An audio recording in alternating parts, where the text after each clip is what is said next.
एक बार फिर से आप सभी के बीच उपस्थित आप हुई लोग तो हूँ। बिल्कुल हैं। जी एक बार फिर से माँ सरस्वती के चरणों में वंदन करती हूँ, भगवान महावीर के चरणों में वंदन करती हूँ। पुनः काव्य पाठ करने के लिए आपके बीच उपस्थित हुई हूँ। निश्चित ही आप लोगों पर बहुत थकान होगी। आज महावीर जन्म कल्याणक था, सब लोग सुबह से लगे हुए हैं। मैं भी राजस्थान से यहाँ तक आई हूँ, उपस्थिति को थोड़ी कम हुई है, लेकिन अब आपकी जिम्मेदारी बन चुकी है और अत्यधिक ऊर्जा देने की। मंच पर सबसे छोटी कलम हूँ, आप सभी का प्यार, स्नेह और आशीर्वाद चाहती हूँ। बेटा, ये उपस्थिति कम नहीं है, उपस्थिति उतनी ही है जितने कविता सुनने वाले पहले भी इतने ही थे, अभी भी उतने ही हैं, उतने के उतने ही हैं। जो लोग मजा लेने आए थे वो चले गए हैं, जो लोग आनंद की यात्रा में हैं वो यहाँ पे हैं। एक बार मैं चाहता हूँ कि इस बिटिया को भरपूर तालियां बजाकर, इसको लगे नहीं कि मुझे कम श्रोता मिले। बढ़िया, स्वागत है। सबसे पहले 4 पंक्तियां रखना चाहूंगी। मैं श्वेतांबर संप्रदाय की बेटी हूँ और दिगंबर मंच पर पढ़ती हूँ, लेकिन मुझे इतना पता है कि श्वेतांबर और दिगंबर से भी ऊपर जो है वो है जैन धर्म, और हम सब एक जैन धर्म में रहते हैं, एक जैन धर्म की छत्र छाया में रहते हैं। श्वेतांबर और दिगंबर में तालमेल बिठाती हुई 4 पंक्तियां आपके बीच रखती हूँ, सुने।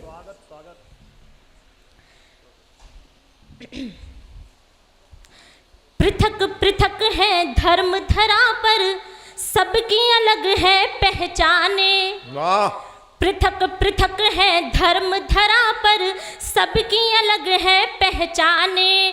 कौन श्रेष्ठ है कौन लघु है, माप सके ना पैमाने। कौन श्रेष्ठ है कौन लघु है, माप सके ना पैमाने। भिन्न भिन्न है पंथ मगर, भिन्न भिन्न है पंथ मगर, सिद्धांतों में समरसता है। श्वेतांबर दिगंबर दोनों जिनवाणी की संताने। श्वेतांबर दिगंबर दोनों जिनवाणी की संताने। 4 पंक्तियां और आप सबके साथ जुड़ना चाहूंगी। मेरी कुछ बहनें यहाँ बैठी हुई है, बहुत देर से सुन रही है। बहुत अच्छा लग रहा है कि आज के ज़माने की बेटियां होते हुए भी हिंदी कवि सम्मेलन को इतना ध्यान से सुन रही हैं। इन बेटियों के लिए, माताओं के लिए कुछ पंक्तियां रखना चाहती हूँ। मेरे दृष्टिकोण से बताना चाहती हूँ कि भाग्यशाली कौन होता है जी। अगर आपका दृष्टिकोण जुड़ गया तो निश्चित ही तालियां बज जाएगी। मैं पंक्तियां रखती हूँ, सुने। चहक उठती है जब बगिया, कोई तितली जन्मती है। चहक उठती है बगिया जब कोई तितली जन्मती है। कहीं लगता है धरती पर कोई धरती जन्मती है। कहीं लगता है धरती पर कोई धरती जन्मती है।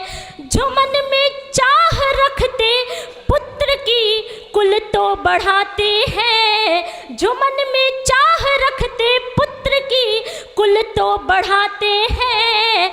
वो होते भाग्यशाली जिनके घर बेटी जन्मती है। वो होते भाग्यशाली जिनके घर बेटी जन्मती है। बहुत अच्छा, आप लोग सुन रहे हैं। 4 पंक्तियां और रखती हूँ। क्या कहने, युवा पीढ़ी यहाँ बैठी हुई है।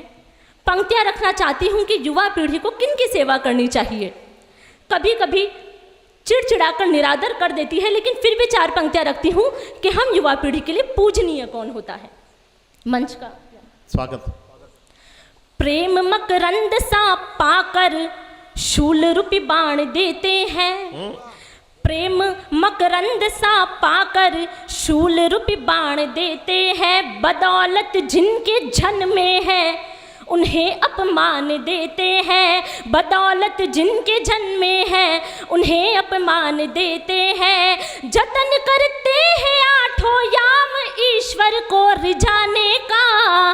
करो माँ बाप की सेवा, स्वयं भगवान बैठे हैं। क्या कहने बेटा, बाबा माँ बाप की सेवा, स्वयं भगवान बैठे हैं। स्वयं भगवान बैठे हैं। हम जैन धर्म के अनुयायी हैं।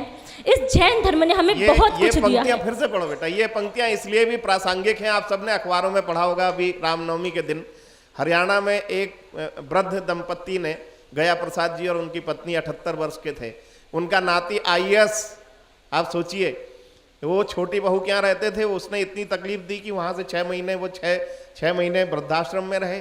उसके बाद फिर बड़े बेटे के यहाँ गए तो वहाँ बासी रोटी खाने को दी गई, तो उन दोनों ने आत्महत्या कर ली। ये स्थितियां हैं। और उस बड़े बेटे का बेटा आईएएस था। बेटी इन पंक्तियों को फिर से पढ़िए, आईएएस है, अभी भी है। ये शर्मनाक है हमारे समाज के लिए। माँ बाप से बड़ा कोई भगवान नहीं है। फिर से पढ़ो बेटा, फिर से एक बार जोरदार तालियां मिली। बहुत अच्छी पंक्ति है बेटा। आदेश हुआ है तो एक बार पुनः पढ़ती हूँ। और एक घटना में हमारे जो नौजवान मित्र हैं, नौजवान बच्चे हैं, उस इन पंक्तियों को गांठ बांधिएगा बच्चों। आप कहीं भी बड़ी बड़ी तीर्थ कराइए, मगर माँ बाप से बड़ा भगवान कोई नहीं होता। पढ़ो बेटा। एक घटना मैं भी बताना चाहती हूँ। जिस प्रकार आफताब ने श्रद्धा के 35 टुकड़े किए थे और वो घटना पूरे हिंदुस्तान में बहुत ज़्यादा वायरल हुई। एक घटना अगर आपने किसी ने भी सुनी हो, पढ़ी हो या देखी हो, आज से लगभग 3 महीने पहले मुंबई के लाल बाग इलाके की घटना। एक जैन परिवार की बेटी, 23 साल की बेटी, जिसके पिताजी 16 साल पहले गुजर चुके थे, वो 23 साल की बेटी 16 साल से अपनी माँ के साथ अकेली रह रही थी। कुछ 2 लड़कों के प्रेम में पड़कर उस लड़की ने अपनी माँ को मार्बल काटने वाली इलेक्ट्रिक मशीन से 10 टुकड़ों में काट दिया।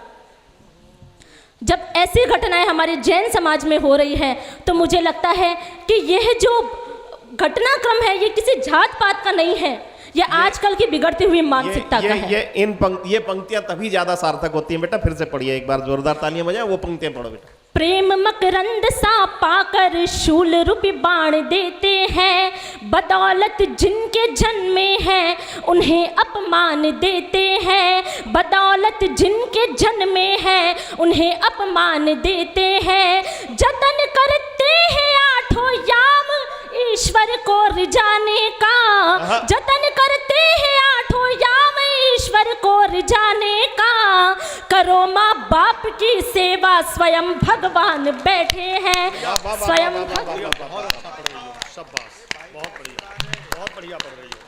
वाह वाह वाह वाह वाह। ये पंक्तियां सार्थक होनी चाहिए। इन पंक्तियों को नौजवानों को विशेष करके गांठ बांध लेनी चाहिए। आगे पढ़ो बेटा। वाह वाह वाह, बहुत बढ़िया। मैं बता रही थी कि जैन संप्रदाय ने हमें बहुत कुछ दिया है, लेकिन सबसे आदरणीय उठ के चली गई भाभी जी हमारी। मैं चाह रहा था कि आप पूरा सुन के जाएं, मगर उनकी अपनी व्यस्तताएं, हो सकता आएंगी अभी।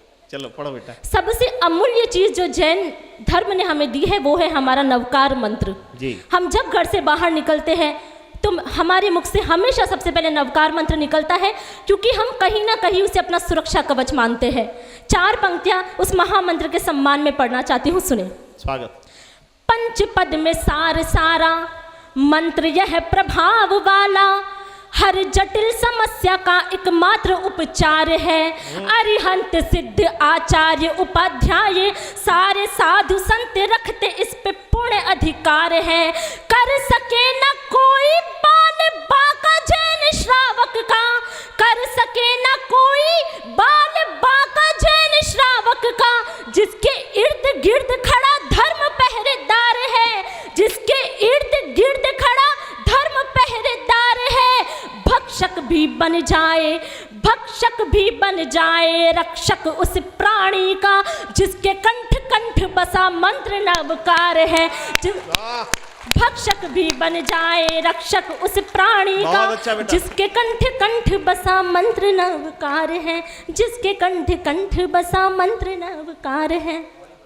क्या कहते? आज दुनिया में कई आपत्तिजनक शब्द है जो मैं देखती हूँ। 7 साल के बच्चे, 8 साल के बच्चे अपने मुंह से गालियाँ देते हैं। बिना गालियों के बात शुरू नहीं होती, बिना गालियों के बात खत्म नहीं होती। मैं अपने आप को सौभाग्यशाली मानती हूँ कि मैंने उस कुल में, उस धर्म में जन्म लिया है जिसकी पहचान जय जिनेंद्र एक शब्द से होती है। हम जब फोन करते हैं, फोन पे बात अंत करते हैं, हमारे मुंह से हमेशा जय जिनेंद्र निकलता है। 4 पंक्तियां और रखती हूँ आपके सम्मुख, सुने। मधुर वचन बोले कोयल, दुर्वचन बोलते कागे। मधुर वचन बोले कोयल, दुर्वचन बोलते कागे। पुण्य कर्म चलते हैं निर्मल मन के सागे सागे। मधुर वचन बोले कोयल, दुर्वचन बोलते कागे। पुण्य कर्म चलते हैं निर्मल मन के सागे सागे, कुछ को फूहड़ अपशब्द गालियां अवबोधन से लगते हैं, कुछ को फूहड़ अपशब्द गालियां अवबोधन से लगते हैं। मुझे हर संबोधन छोटा लगता जय जिनेंद्र के आगे, मुझे हर संबोधन छोटा लगता जय जिनेंद्र के आगे, मुझे हर संबोधन छोटा लगता जिनेंद्र के आगे। अच्छा है। समय बहुत अधिक हो रहा है, हमें आदरणीय दीदी को भी सुनना है जी। जैन मंच है तो जैन दर्शन पढ़ने के अलावा और कुछ मन नहीं हो रहा, और आप इतना अच्छा सुन रहे हैं कि बस ऐसा लग रहा है कार्यक्रम चलता ही रहे। और आपकी जो उपस्थिति बची हुई है वो बिल्कुल ये बता रहा है कि आज का कवि सम्मेलन बहुत सफल हुआ है। कुछ पंक्तियां रखती हूँ कि हम जो सज सवर के आते हैं हमारे सौंदर्य को बढ़ाने के लिए, क्योंकि हम भौतिकता में उलझे हुए हैं। मैं पंक्तियां रखकर ये बताना चाहती हूँ कि क्या ये सौंदर्य ऊंचा है, क्या ये साज सजावट ऊंची है, या सौंदर्य ऊंचा है हमारे साधु संतों का, उनके त्याग का, उनकी तपस्या का। पंक्तियां रखती हूँ, सुने। स्वागत।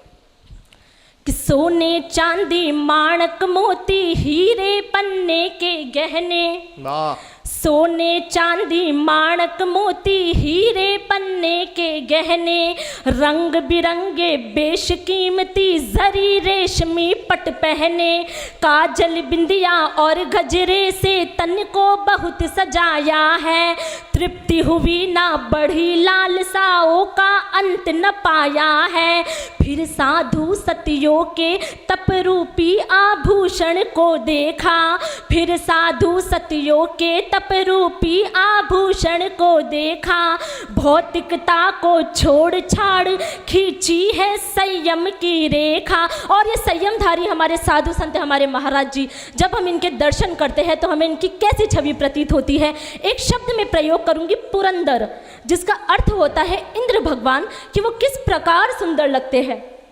दोबारा पंक्तियां पढ़ती हूँ, सुनिए। कि फिर साधु सतियों के तप रूपी आभूषण को देखा, भौतिकता को छोड़ छाड़ खींची है संयम की रेखा, ये साधु अणगार धरा पर, ये साधु अणगार धरा पर, ये साधु अणगार धरा पर लगते कोई पुरंदर है, तन पर कपड़ा एक नहीं है फिर भी सबसे सुंदर है, तन पर कपड़ा एक नहीं है फिर भी बहुत बढ़िया बेटा, तन पर कपड़ा एक नहीं है फिर भी सबसे सुंदर। एक अंतिम रचना आपके बीच रखकर अपना स्थान। स्वागत है बेटा, बहुत अच्छा पढ़ रही है। हमने भगवान महावीर को नहीं देखा, लेकिन हम उनकी छवि हमारे साधु संतों में ज़रूर देखते हैं, और जो हम देखते हैं उसके आधार पर हम क्या अनुमान लगा सकते हैं। मैं पंक्तियां रखती हूँ, सुने।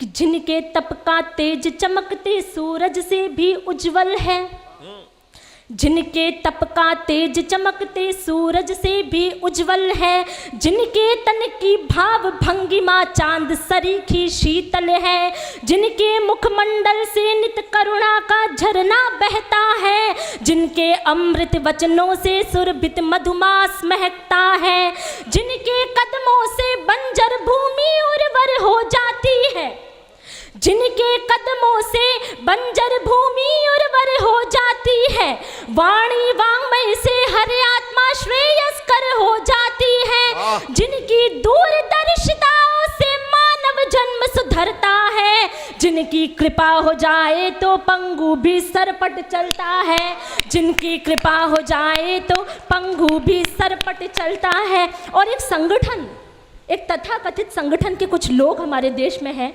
जिन्होंने अपने मन में एक उद्देश्य बना रहा है कि जिस भी जगह पर ये जैन साधु संत विहार करते हुए दिखे, उन्हें तत्काल उसी समय सड़क दुर्घटना में घायल कर दिया जाए। ये ऐसे मानसिक रोगी जो होते हैं उनकी ऐसी धारणा होती है। तो ऐसे लोगों से मैं ये कहना चाहती हूँ कि ये साधु संत तुम्हारे फैलाए हुए डर से व्याप्त होकर अपना धर्मपथ नहीं छोड़ देंगे, क्योंकि इन साधु संतों के ऊपर भगवान महावीर का हाथ है। वो भगवान महावीर जिन्होंने अपनी साधना काल में इतने कष्ट सहे हैं, एक दिन में, एक रात में 20 मरणांतिक कष्टों को सहने वाले महावीर स्वामी के शिष्यों का तुम क्या बिगाड़ लोगे। तब मैं पंक्तियां पढ़ती हूँ कि ये सब साधु वर्धमान महावीर प्रभु के अनुयायी, ये सब साधु वर्धमान महावीर प्रभु के अनुयायी, महाव्रतों के संपोषक है अरहंतों की परछाई। महावीर जिसके तप की खुद देव परीक्षा लेते थे, दानव मानव यक्ष जानवर पूर्ण समीक्षा लेते थे। महावीर जिसने परिशह को शांति भाव से झेला था, महावीर जिसने परिशह को शांति भाव से झेला था। 12 वर्षों तक प्रतिदिन लगता कष्टों का मेला था। महावीर जिसके दोनों कानों में कीले डाले थे, फिर भी रहे अड़िग चाहे गर्मी या बादल काले थे। महावीर जिन चरणों में संगम ने शीश झुकाया था, सर्प दंश से रक्त स्थान पर दूध निकल कर आया था। शूल पाणी सा यक्ष भयंकर जिसको प्रभु ने तार दिया, जो भी आया हत्या करने उन सब का उद्धार किया, जो भी आया हत्या करने उन सब का उद्धार किया। ऐसे वीर प्रभु के शिष्यों का विनाश जो चाहेगा, जिसने हाथ लगाया उसका सर्वनाश हो जाएगा, जिसने हाथ लगाया उसका सर्वनाश हो जाएगा। अंतिम बंद आपके बीच में रखकर अपना स्थान लेती हूँ। जैन साधु संत कभी मरते नहीं हैं, वो देवलोक को प्राप्त होते हैं, वो देवलोक गमन करते हैं। लेकिन इन्हें मारने वाले जो लोग ऐसी सोच रखते हैं, वो कहाँ तक पहुँचेंगे, उन्हें क्या हासिल होगा। पंक्तियाँ रखती हूँ, सुने कि जिसने कभी न हिंसा की तुम उन्हें मारना चाहते हो, कि जिसने कभी न हिंसा की तुम उन्हें मारना चाहते हो, क्यों अपने ही प्राणों को संकट में डालना चाहते हो। ये साधु तो देह त्याग कर देवलोक में जाएंगे, तुम बोलो क्या तुम नरकों के दर्द सहन कर पाओगे, तुम बोलो क्या तुम नरकों के दर्द सहन कर पाओगे। और अंतिम 2 पंक्तियाँ इस रचना की प्राण पंक्तियाँ आपके बीच रखती हूँ, सुने कि जिसने कभी न हिंसा की तुम उन्हें मारना चाहते हो, क्यों अपने ही प्राणों को संकट में डालना चाहते हो। ये साधु तो देह त्याग कर देवलोक में जाएंगे, तुम बोलो क्या तुम नरकों के दर्द सहन कर पाओगे। तू है बुद्धिहीन जानवर, किनके साथ तुलना कर रही हूँ, तू है बुद्धिहीन जानवर, वो जंगल का चीता है, और तू क्या उसको मारेगा जिसने मृत्यु को जीता है, तू क्या उसको मारेगा जिसने। भाई बाबा